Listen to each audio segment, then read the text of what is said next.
This is the fourth time we've come together in this series of meetings for Kosovo's international partners, focused specifically on non-majority communities.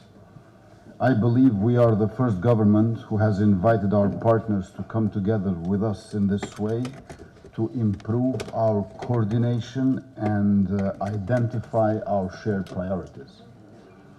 After our first meeting with you, we've taken each time a different focus within the issues facing non-majority communities. Today, from looking around the room at what is, I think, a record number of participants, I see that the issue we have chosen to address is one that you also see the importance of.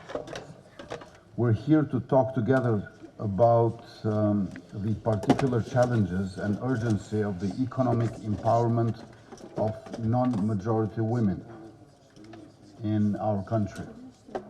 We know that intersectional issues make it particularly difficult to address the situation of the many women from the minority communities who are living in poverty in Kosovo. As Kimberly Williams Crenshaw, who coined the term intersectionality, said, I quote her, "Sexism isn't a one-size-fits-all phenomenon.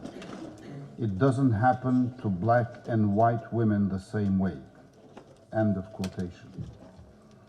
We could adapt that to the Kosovo context and say that the sexism that an Albanian woman experiences is probably not the same as the experience of the Croatian, Ashkali, and Roma women entrepreneurs I spoke to last month at UNDP's fair in Janjeva.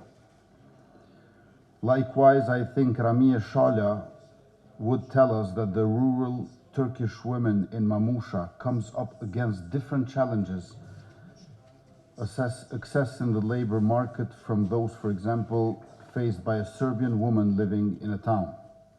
My Deputy Prime Minister, Emilia Recepi, can talk powerfully about the particular issues facing the Bosnian community, which are different again.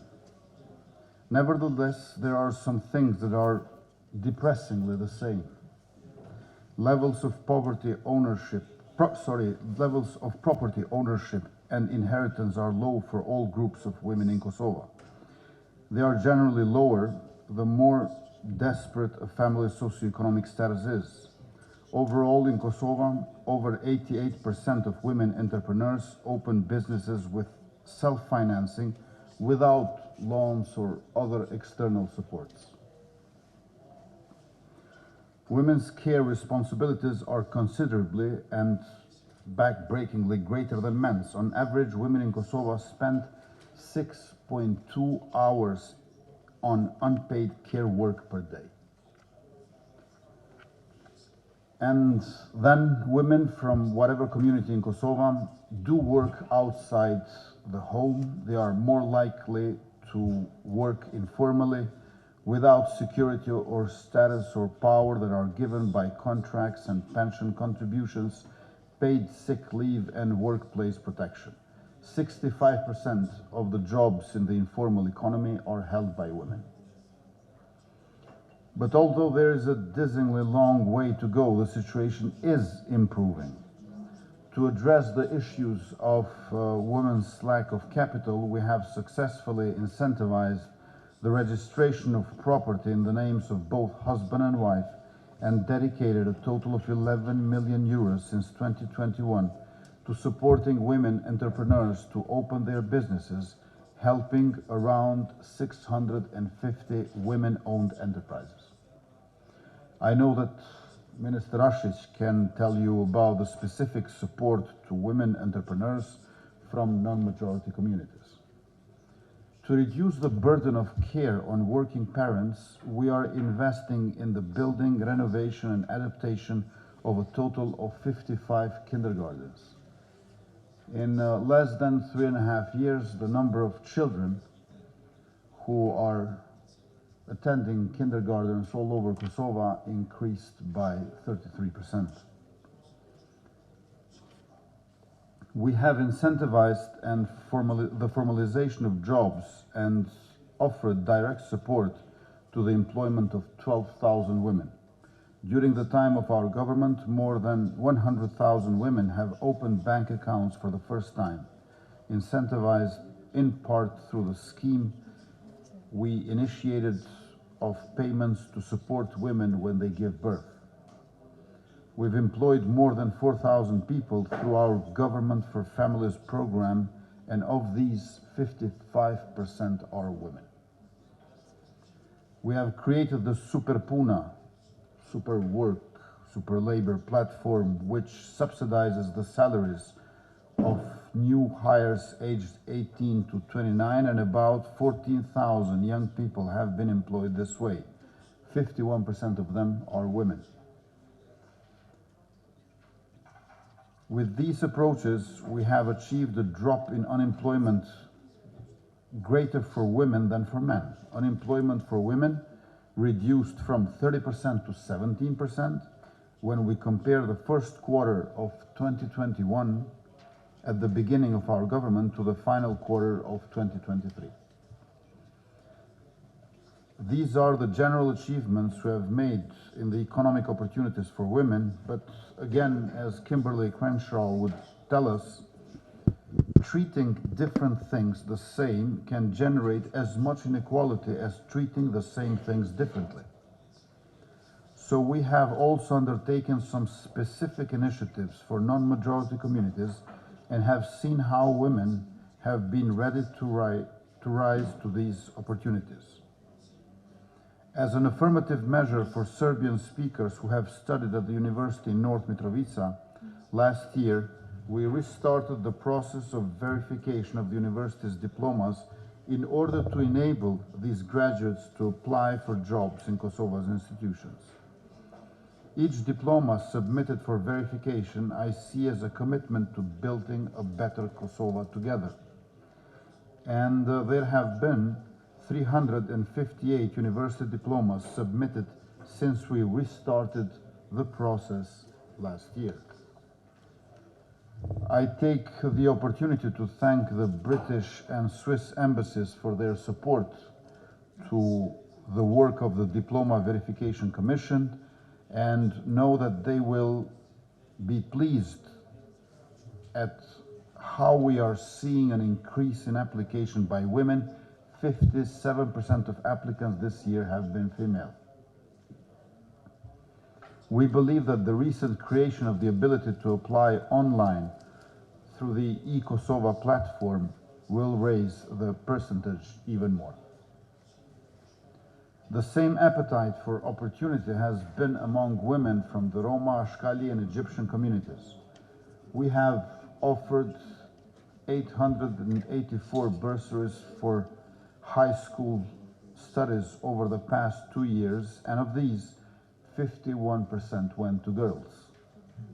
Last year, we also offered 55 bursaries for students from these communities who attend public universities. 64% of these have gone to young women. It's important to note that all these subsidies and programs are aimed at improving living conditions and providing assistance to those who need it the most, with a special focus on gender equality and the empowerment of women, as well as the social economic integration of the various communities.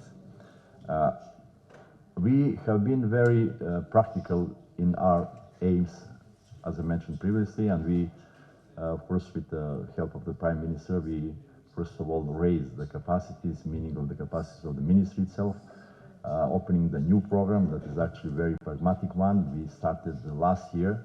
It was with 3 million first, let's say, tranche, and we are successfully continuing in this year, and also even now, as we speak, we have opened one more call, since we have found very positive results and very powerful impact, especially for women.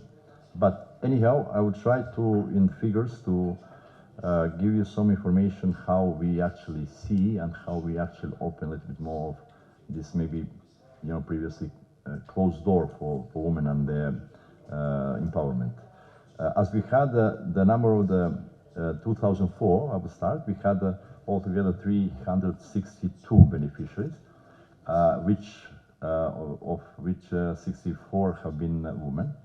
We did have a public call for agriculture. Maybe that is not maybe the most popular thing that women would deal with in agriculture, but yes, we do have some interest in it. And out of 58 beneficiaries, 12 were women. Public call for businesses also, as the Prime Minister mentioned.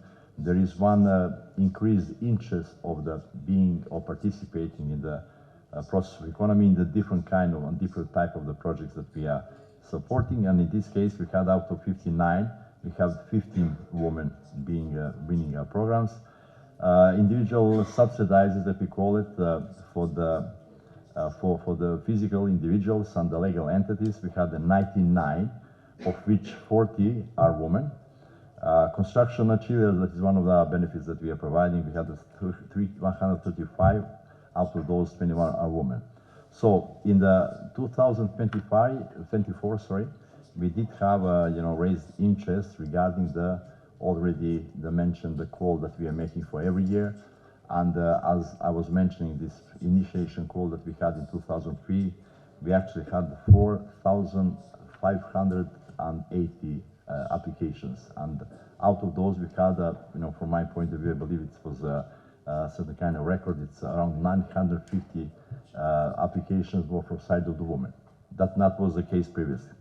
Also, we had with international partners have implemented 1,056 different projects worth a total 3,177,000 euro, including the municipalities also in the north, Leposavić, Zubin Potok, and North Mitrovica. What is very important to mention that we have managed, despite of, I have to say, unfair measures that we have suffered, we find a way to continue our project that we had in the co-financing with the EU, and we have those two projects that we have called RRK and CSP, which are aimed directly to the benefit of the minorities. And because of the measures have been put aside or being pending, we have found a way to finance by ourselves. And including those figures that we had in those two projects, we had something around 83 projects of the building the houses and also renovating them, and also in CSP, so-called community social program.